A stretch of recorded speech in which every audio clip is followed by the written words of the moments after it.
So, congrats on your upcoming album. What can you tell us about the inspiration behind it?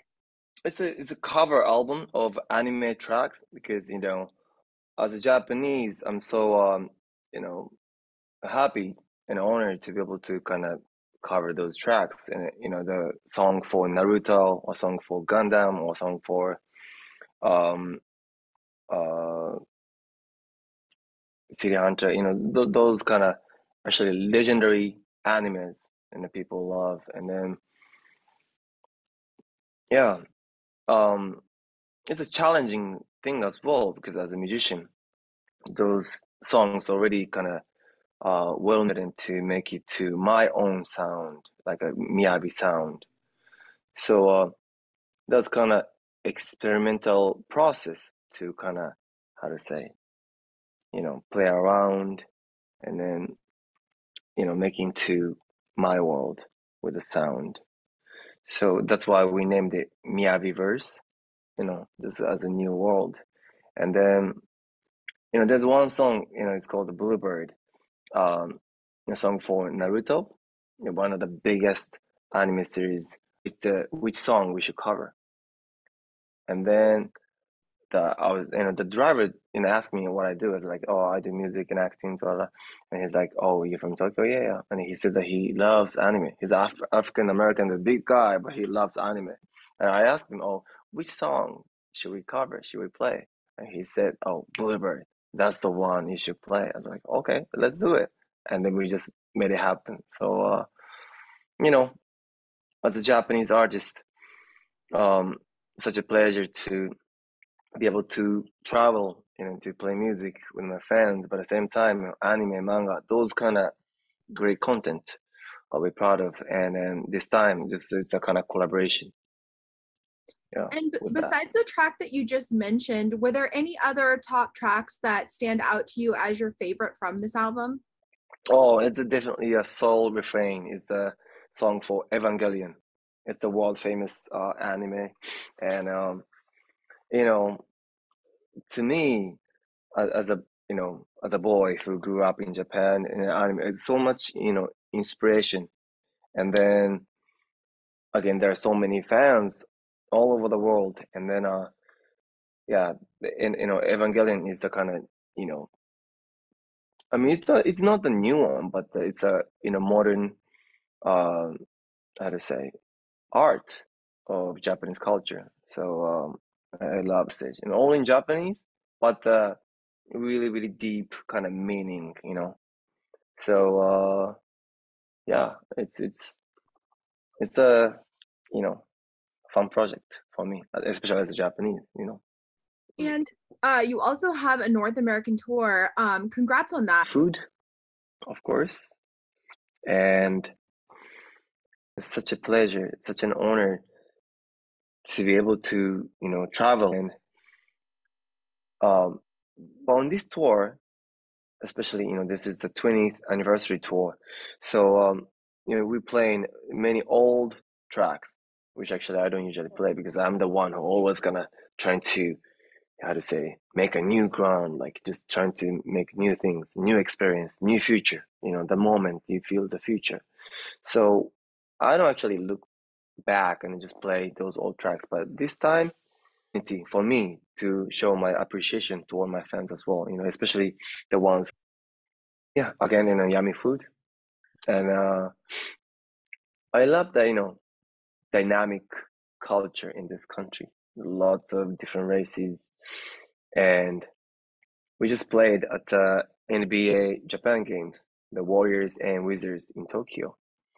So those kind of, basketball or baseball or football sports, the power and energy in Washington, D.C., the next day of my show in DC, the kids are like going crazy. The energy is really, really high. And then especially now, we still can't scream at concert in Japan because of the COVID restriction. So now, from day one, this audience goes crazy, and then we just this is a celebration. So every single moment, even for interview like this, it's great opportunity for me. An upcoming 20th anniversary project. What can you tell us about that? Um,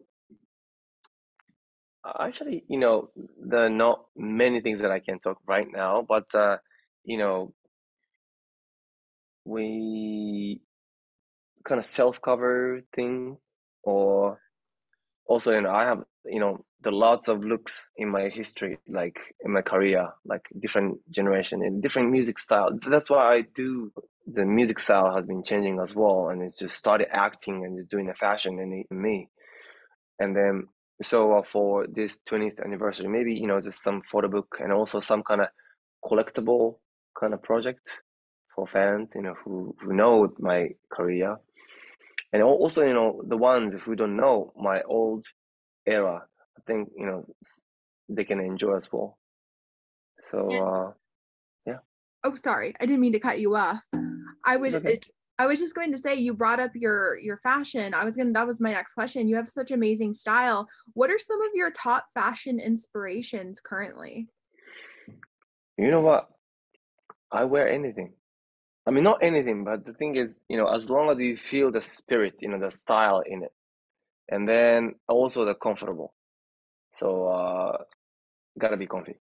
Gotta go, it's gotta be because I travel a lot, and then and beauty function. Yeah, function versus like I feel like I can't remember what the other word is, but I know what you're talking about. The You know functionality. what I mean? Yeah, it's also important. So, that balance is it could be a hit, but at the same time, just keep from others. That's the kind of fun part, the fashion too. Or if the supercar, they just released the Altura as a hybrid car.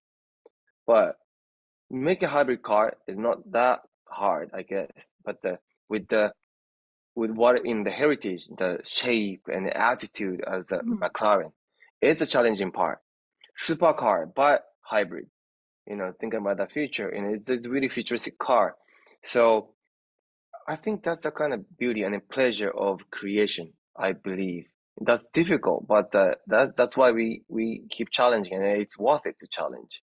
So, fashion too. I love, cool the silhouette, but at the same time, I feel comfortable as well. Something like I can even sleep, take a nap, you know.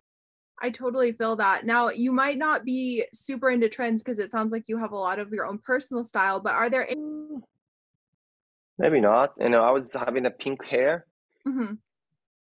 Maybe that's it. And I don't know. I don't even know what trend is, right now. But yeah, yeah. I mean, just I am, when I went back to Tokyo, there was a party to wear with pink. So I just, dyed my hair into pink, and then I was having it. So I was not actually following a trend. So yeah. You're the trendsetter, not the trend follower.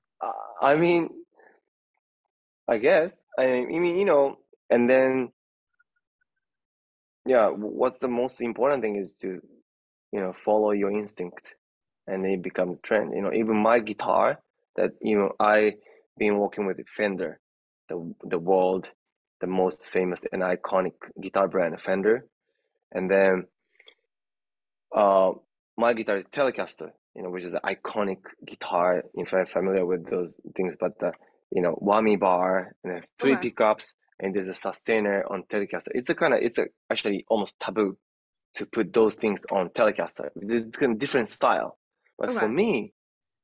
for me, even if it's not right thing, but it's just so I need it to to make the sound ring in my head happen.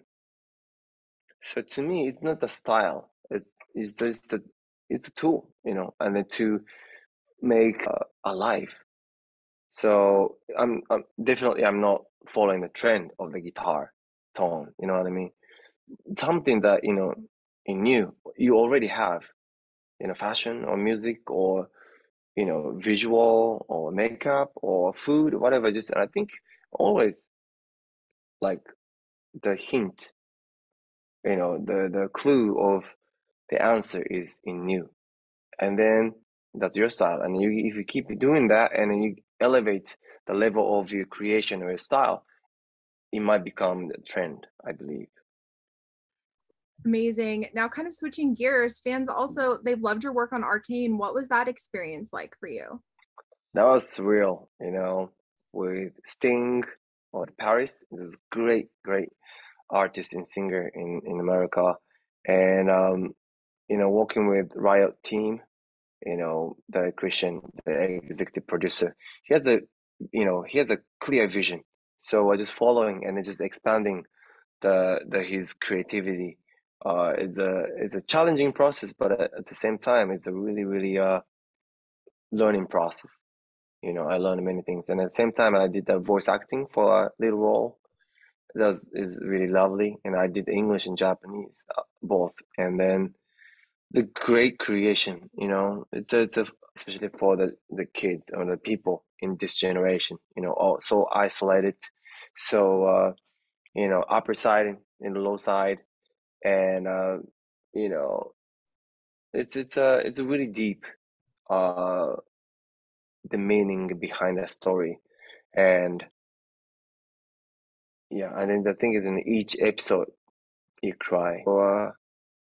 And especially the people, who love, because in the Arcane is the uh anime series from League of Legends, and especially for people who play the game, League of Legend, they're familiar. But even without knowing the game, you can enjoy this show, and also for the people who enjoy the game can discover the more deeper dimension of each character. So that's fun thing. Is I'm so honored to be part of that project for sure. And then, last question, your fans over the years have always shown you so much love, kind of support from them. I don't know, just I can't even. It's really precious that again, so many things are happening right now. COVID and Ukraine crisis. You know, but we are in the same generation. Just yeah, just to be better, so that they can be proud of, and then life. And I need to go back to my life, and then this is my life, and then I want them to feel the motivation and the power and the energy after they see my creation.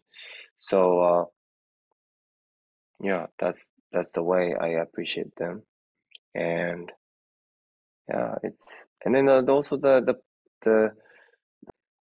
language barrier, or the cultural differences. So and then this is what we're making together. So I just appreciate it. And then on this tour, already kind of feeling the love from the audience, and then especially now, it's we are the responsible generation to pass it to the next generation. We need to make sure the future is bright. You know, so that's the theme of this tour, and this is what we do together with my fans.